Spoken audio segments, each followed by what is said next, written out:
Tiens-toi la tête bien droite. Elle ne doit être ni baissée, ni tournée vers le haut, ni penchée. Ne roule pas des yeux et ne les laisse pas cligner. Verrouille ton abdomen pour ne pas pencher tes hanches.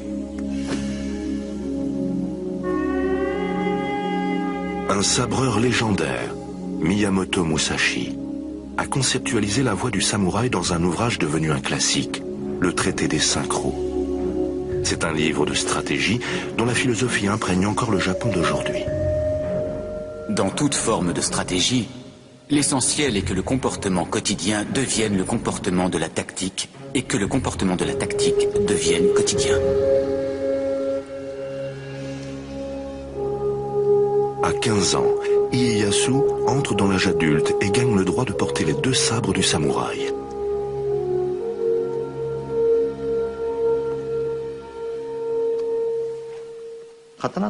Le sabre était le symbole de la classe des samouraïs.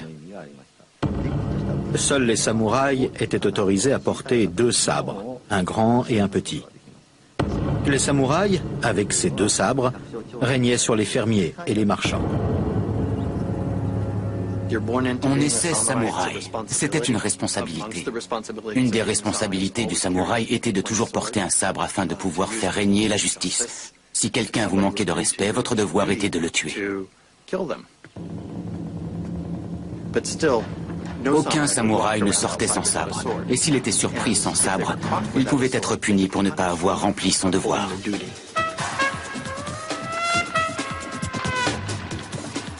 Alors que les samouraïs ne représentent que 10% de la population, ils semblent omniprésents.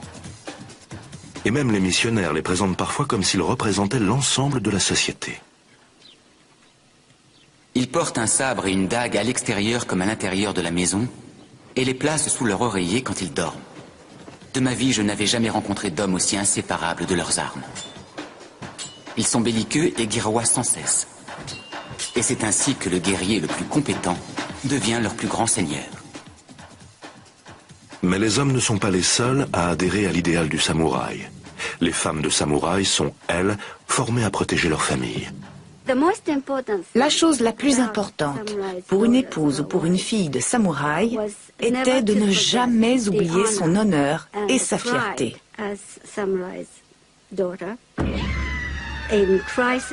En temps de crise, elles étaient prêtes à se suicider plutôt que d'être déshonorées par l'ennemi.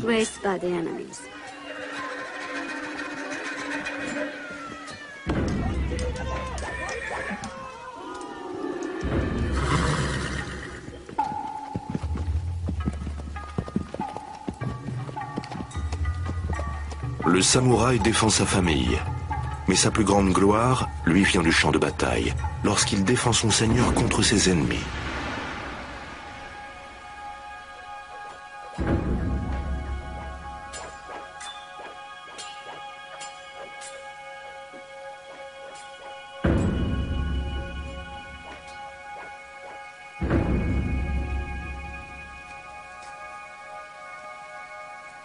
Les samouraïs s'habillent avec soin pour partir au combat. Le cuir et les étoffes finement cousues paraissent élégants, voire même fragiles, mais en réalité ils recouvrent des plaques d'acier. À l'image de son armure, l'apparence raffinée du guerrier dissimule son impénétrable fort intérieur. Cette éthique, immortalisée dans les écrits des samouraïs, prépare le guerrier à aborder la vie et la mort dans l'honneur. Un samouraï se lave à l'eau froide chaque matin et parfume la partie rasée de son crâne et ses cheveux avec l'encens afin de se rendre présentable, paré à mourir sur le champ de bataille à n'importe quel instant.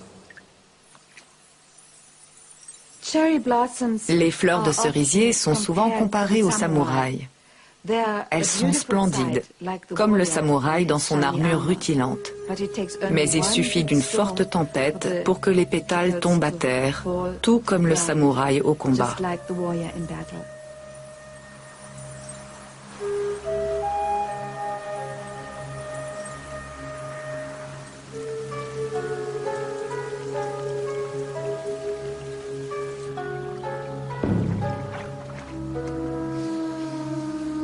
Pour le samouraï, savoir tuer est aussi important que savoir comment et quand mourir.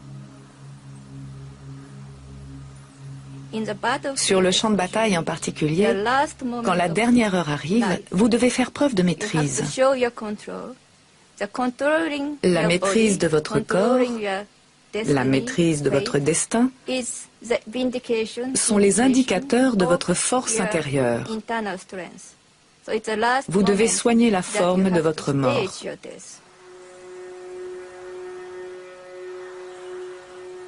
Le seppuku, ou harakiri, est le rituel de suicide pratiqué par les samouraïs. Un samouraï portait 2 sabres à la hanche, un court et un long. Le court servait à s'ouvrir l'abdomen.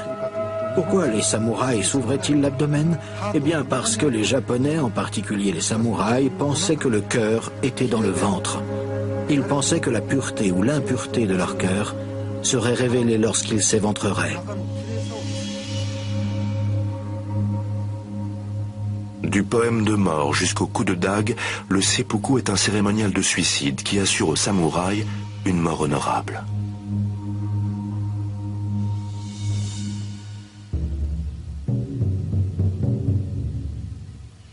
Joao Rodrigues a décrit un rituel de seppuku auquel il a assisté. Le samouraï, vêtu du kimono blanc de cérémonie, monta sur une plateforme surélevée avec solennité et dignité.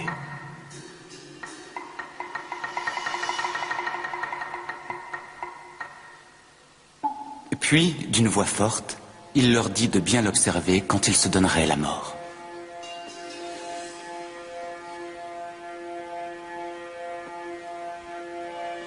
Il s'assit et écrivit son testament lentement et calmement, demandant à son Seigneur de veiller sur son fils et sa famille, car il allait mourir pour préserver son honneur.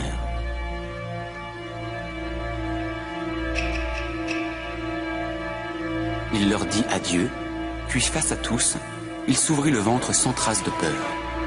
Et ainsi, il mourut. Ce genre de choses arrive fréquemment.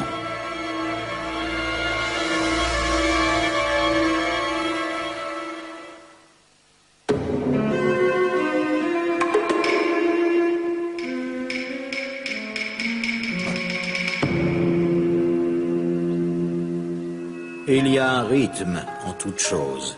Le rythme de la stratégie ne peut être maîtrisé sans une grande pratique.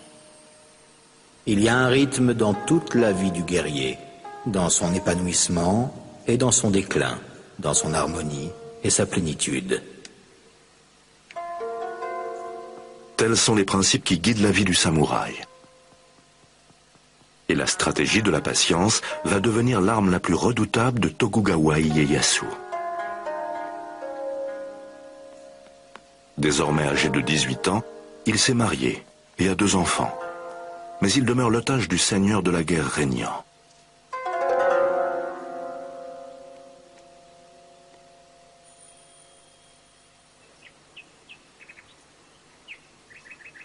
Au fil du temps, Ieyasu affine ses techniques de guerrier en combattant aux côtés de son maître Daimyo. Et quand ce dernier meurt au combat, Ieyasu est enfin libre de prendre son destin en main. Ieyasu a dû faire un choix. Il pouvait rester avec la famille qu'il avait pris en otage, mais depuis toujours, il avait conservé l'ambition de retourner dans son château d'origine, de regagner les terres de la famille de son père, de les étendre et de rejoindre ses sujets qui l'attendaient fidèlement.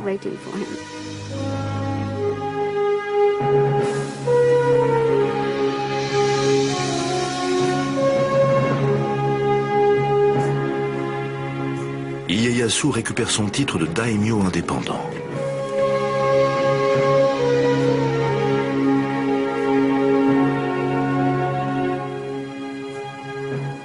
Il rejoint les terres de sa famille. Et désormais, il pourra se battre à sa façon, pour son peuple. J'ai combattu mes ennemis dans le seul but de prendre ma revanche sur les adversaires de mon père. Car j'étais convaincu du bien fondé de mon projet d'aider le peuple et de ramener la paix. Les années de captivité ont affûté sa discipline. Conformément à son entraînement de samouraï, il met en place sa stratégie méticuleusement. Prenant un virage crucial, Ieyasu s'allie à l'homme qui a tué son maître daimyo, Oda Nobunaga.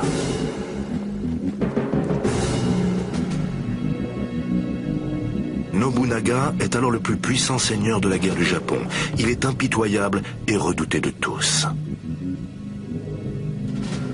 Le missionnaire Joao Rodrigues a relaté la campagne d'unification du Japon menée par Nobunaga.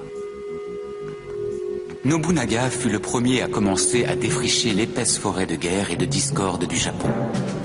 Il s'assujettit environ la moitié du pays, et grâce à la crainte qu'il inspirait, le restant était prêt à lui obéir en tout.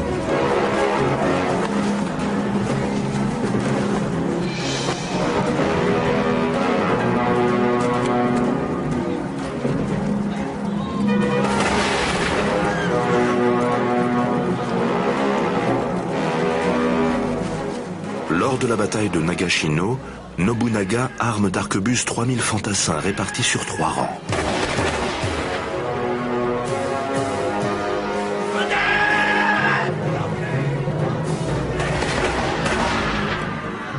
Quand 10 000 guerriers ennemis partent à la charge, les arquebusiers de Nobunaga tirent des salves successives et déciment l'armée adverse.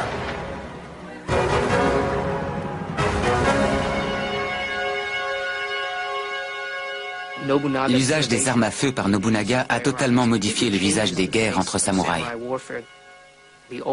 Auparavant, quand 2 samouraïs se faisaient face sur le champ de bataille, ils criaient leur nom, leur lignée, d'où ils venaient. Parfois, l'un d'eux chevauchait devant ses troupes et défiait quelqu'un de venir l'affronter. C'était profondément viril. L'idéal de bravoure était au premier plan.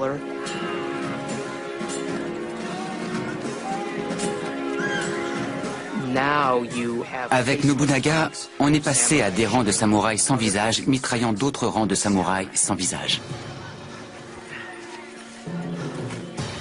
Nobunaga continuera d'accroître son pouvoir, jusqu'à ce qu'une nuit, une trahison survenue dans son cercle rapproché ne trompe sa vigilance. Un missionnaire se trouvait à proximité des lieux. Des chrétiens vinrent me trouver alors que je m'apprêtais à célébrer une messe matinale. Ils me dirent d'attendre car il y avait de l'agitation devant le palais. Nous entendîmes alors des coups de feu et des flammes apparurent. Nous apprîmes ensuite qu'il ne s'agissait pas d'une querelle, mais que l'un de ses généraux l'avait trahi. Certains disent qu'il s'est ouvert le ventre, d'autres disent qu'il a mis le feu au palais et périt dans les flammes. Ce que nous savons en revanche, c'est que de cet homme qui faisait trembler tout le monde, non seulement au son de sa voix, mais à la simple mention de son nom, il n'est pas resté ne serait-ce qu'un cheveu qui n'ait été réduit en cendres.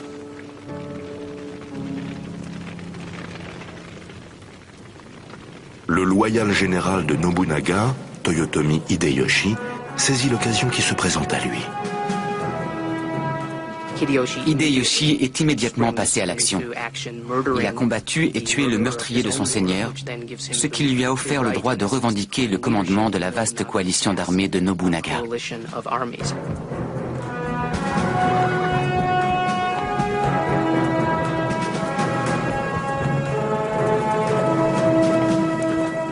Ieyasu observe à distance. Se soumettra-t-il à Hideyoshi ? Ou est-il temps de combattre pour le pouvoir ?